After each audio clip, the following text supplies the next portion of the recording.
ప్రాజెక్టులు కట్టినప్పుడు తప్పులు జరుగుతాయన్నారు మాజీ మంత్రి కేటీఆర్. మేడిగడ్డ బ్యారేజ్లో 3 పిల్లర్లు కుంగితే రిపేర్లు చేయాలన్నారు. గతంలో కాంగ్రెస్ పాలనలో ప్రాజెక్టుల విషయంలో తప్పులు జరగలేదంటూ ప్రశ్నించారు.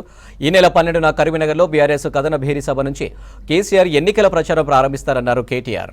నీకు మా వైపు నుంచి ప్రమాదం లేదు, నీకు ప్రమాదం అంటూ ఉన్నదంటే నీ పక్కన కూర్చొని కాంగ్రెస్ లతో ఉన్నది తప్ప మా నుంచి నీకేం బాధ లేదు. నువ్వు 5 ఏళ్లు కొనసాగు, నువ్వు అట్లే ఉండు. 420 హామీలు ఇచ్చినావు, 1 కాదు 2 కాదు 420 హామీలు ఇచ్చినావు.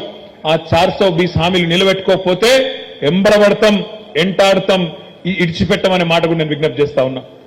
మేడిగడ్డ అనేది మొత్తం కాళేశ్వరం ప్రాజెక్టులో ఉండే 100 భాగాల్లో ఒకటి మేడిగడ్డ. ఆ మేడిగడ్డలో కూడా మనం మేము పోయి చూసి వచ్చినాం. మొత్తం బ్యారేజ్ పొడవు 1.6 కిలోమీటర్లు, 1600 మీటర్లు, 85 పిల్లర్లు ఉన్నాయి అందులో.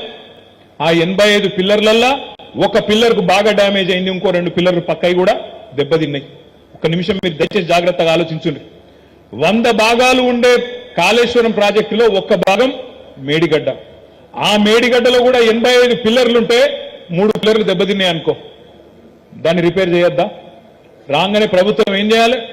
సరే తప్పు జరిగింది గతంలో అనుకో, తప్పు చేసిన వాళ్ళ మీద శిక్ష చేయాలి, వెంటనే దాన్ని దిద్దుబాటు చర్యలు తీసుకోవాలి. గతంలో జరగలేదా? కాంగ్రెస్ పరిపాలనలో ఇంజనీరింగ్ ప్రాజెక్టులలో, సాగునీటి ప్రాజెక్టుల్లో ఇబ్బంది రాలేదా?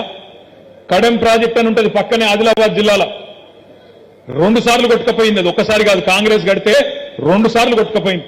ఒకసారి 1950s లో కొట్టుకపోయింది, ఇంకోసారి 1970s లో కొట్టుకపోయింది. పక్కనే ఉంటుంది వరంగల్ జిల్లా. వరంగల్ జిల్లాలో ఒక ప్రాజెక్టు గుండ్లవాగు ప్రాజెక్ట్ అని వైఎస్ రాజశేఖర రెడ్డి గారు ఆనాడు ములుగు కాన్స్టిట్యున్సీలో ఉంది ప్రస్తుతం. అక్కడ గడితే ఒకటే తారీఖు నాడు, ఒకటే తేదీ నాడు వరుసగా 2 సంవత్సరాలు కొట్టుకపోయింది ఆ ప్రాజెక్ట్. ఆ రోజు ఈ రోజు మంత్రిగా ఉన్న సీతక్క గారు ఆ రోజు తెలుగుదేశం పార్టీలో ఉండే ఆమె ఆనాడు హన్మకొండకెళ్లి ములుగులో గోవిందరావుపేట మండలంలో ఉంటుంది అది ఆ ప్రాజెక్ట్. ఆడిదాకా పాదయాత్ర చేసి ధర్నా చేసి నానా రచ్చ చేసింది. మూసీ గేట్లు కొట్టుకోలేదా? నాగార్జున సాగర్ ప్రాజెక్టులో లీకేజ్ రాలేదా? శ్రీశైలంలో లీకేజీలు రాలేదా? సమస్యలు వస్తాయి. ఒక ఇల్లు కట్టుకున్నప్పుడు, ఒక ఇల్లు కడితే, ఒక 4 బెడ్రూమ్ల ఇల్లు కడితే, ఒక బెడ్రూమ్లో ఎక్కడైనా చిన్నగా నీళ్లు గారుడు మొదలైంది అనుకో, ఇల్లు మొత్తం కూలగొడతావా? కూలగొట్టవు కదా. దానికి ఏమైనా ప్యాచ్ వర్క్ చేసి, రిపేర్ చేసి, మంచిగా వేసి, వాటర్ ప్రూఫింగ్ చేసి కాపాడుకుంటామా లేదా? కాంగ్రెస్ తెచ్చిన కరువు అని నేను ఉత్తగానే అంటలేను. కాలం తెచ్చిన కరువు కాదు, కాంగ్రెస్ తెచ్చిన కరువు అని నేను అంటలేను, ఉత్తగానే అంటలేను. ఎందుకంటే కేసీఆర్ గారు ఎంతో ముందు చూపుతోనే గతంలో ఎన్నో సంవత్సరాలు వరుస కరువు చూసినాం. కాబట్టే ఆ దరిద్రం వల్ల మనకు రావద్దని, ఆ దరిద్రం మీద, కరువు మీద సంధించిన బ్రహ్మాస్త్రమే కాళేశ్వరం ప్రాజెక్టు అనే మాట నేను మీకు విజ్ఞప్తి చేస్తా ఉన్నా.